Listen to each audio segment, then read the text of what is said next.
ಕರ್ನಾಟಕದ ಮೂರನೇ ಅತಿ ಎತ್ತರದ ರಾಷ್ಟ್ರ ಧ್ವಜ ಸ್ತಂಭವನ್ನು ಪುತ್ತೂರಿನ ನೆಲ್ಲಿಕಟ್ಟೆಯಲ್ಲಿ ನಿರ್ಮಿಸಲಾಗಿದೆ. ಪುತ್ತೂರು ಶಾಸಕರ ಅನುದಾನದ ಜೊತೆಗೆ 1 ಕೋಟಿ ವೆಚ್ಚದಲ್ಲಿ ಮಹತೋಭಾರ ಶ್ರೀ ಮಹಾಲಿಂಗೇಶ್ವರ ದೇವಾಲಯದ ದೇವರ ಮಾರುಗದ್ದೆಯಲ್ಲಿ ರಾಷ್ಟ್ರ ಧ್ವಜ ಹಾರಿಸಲಾಗ್ತಾ ಇದೆ.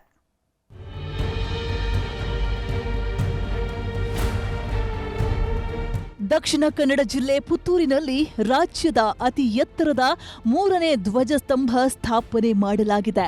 ಧ್ವಜಸ್ತಂಭದ ಮೇಲೆ ಹಾರ್ತಾ ಇರುವ ತ್ರಿವರ್ಣ ಧ್ವಜ ಇದನ್ನ ನೋಡಿದಾಗ ಪ್ರತಿಯೊಬ್ಬರಲ್ಲೂ ರೋಮಾಂಚನ, ದೇಶಭಕ್ತಿ ಉಕ್ಕುವಂತೆ ಮಾಡುತ್ತೆ.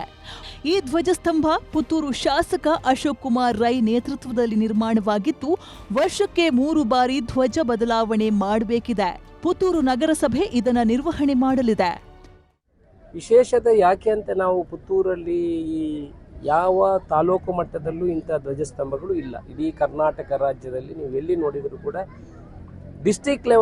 ಡಿಸ್ಟಿಕಲ್ಲಿ ಹೈಯೆಸ್ಟ್ ಇರುವಂಥದ್ದು. ಆದರೆ ತಾಲೂಕು ಮಟ್ಟದಲ್ಲಿ ಇಂಥ ಧ್ವಜಸ್ತಂಭಗಳು ಯಾರೂ ಕೂಡ ಹಾಕಲಿಲ್ಲ. ಬೆಳಗಾವಿಯಲ್ಲಿ ರಾಜ್ಯದ ಅತಿ ಎತ್ತರದ ಧ್ವಜಸ್ತಂಭವಿದ್ರೆ 2ನೇ ಸ್ಥಾನದಲ್ಲಿ ವಿಜಯನಗರದಲ್ಲಿರುವ ಧ್ವಜಸ್ತಂಭವಾಗಿದೆ. ಇದೀಗ 3ನೇಯ ಅತಿ ದೊಡ್ಡ ಧ್ವಜಸ್ತಂಭ ಪುತ್ತೂರಿನಲ್ಲಿ ನಿರ್ಮಾಣವಾಗಿದೆ. 4ನೇ ಸ್ಥಾನದಲ್ಲಿ ಮಂಗಳೂರಿನಲ್ಲಿರುವ ಧ್ವಜಸ್ತಂಭ ಬರಲಿದೆ. 80 ಮೀಟರ್ ಎತ್ತರದಲ್ಲಿ ಧ್ವಜಸ್ತಂಭ ನಿರ್ಮಾಣಗೊಂಡಿದ್ದು 60-40 ಅಡಿ ಸುತ್ತಳತೆಯ ರಾಷ್ಟ್ರಧ್ವಜ ಹಾರಲಿದೆ.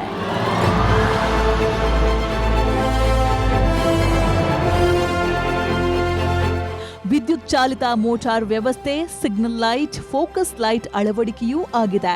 99 ವರ್ಷಗಳ ಕಾಲ ಈ ಧ್ವಜಸ್ತಂಭ ಬಾಳಿಕೆ ಬರಲಿದ್ದು, ಅತಿ ಎತ್ತರದ ಧ್ವಜ ನೋಡಿದ ಜನರಿಗೆ ದೇಶ ಪ್ರೇಮ ಜಾಗೃತವಾಗಬೇಕು ಅನ್ನೋ ಕಾರಣಕ್ಕೆ ಧ್ವಜಸ್ತಂಭ ಸ್ಥಾಪಿಸಲಾಗಿದೆ. ದೇಶದ ಒಳಗೆ ದೇಶದ್ರೋಹಿಗಳು ತುಂಬುವಂಥ ಈ ಪರಿಸ್ಥಿತಿಯಲ್ಲಿ ದೇಶ ಪ್ರೇಮವನ್ನು ಹೆಚ್ಚಿಸುವಂಥದ್ದು ಕೂಡ, ಈಗ ಯುವ ಜನಾಂಗದಲ್ಲಿ ದೇಶ ಪ್ರೇಮವನ್ನು ಹೆಚ್ಚಿಸುವಂಥದ್ದು ಕೂಡ ನಮ್ಮ ಕರ್ತವ್ಯ. ಈ ಧ್ವಜವನ್ನು ನೋಡುವಾಗ ನಮಗೆ ಮನಸ್ಸಿಗೆ ಸಂತೋಷ ಆಗ್ತದೆ. ನಮ್ಮ ದೇಶದ ಮೇಲೆ ಭಕ್ತಿ ಪ್ರೇಮಗಳು ಎರಡೂ ಕೂಡ ನಮ್ಮ ಹೃದಯದಲ್ಲಿ ಹುಟ್ಟುತ್ತದೆ. ಪುತ್ತೂರು ಶಾಸಕ ಅಶೋಕ್ ಕುಮಾರ್ ರೈ ಧ್ವಜವನ್ನ ಏರಿಸುವ ಮೂಲಕ ಧ್ವಜ ಸ್ತಂಭವನ್ನ ಪುತ್ತೂರಿಗೆ ಸಮರ್ಪಿಸಿದ್ದಾರೆ.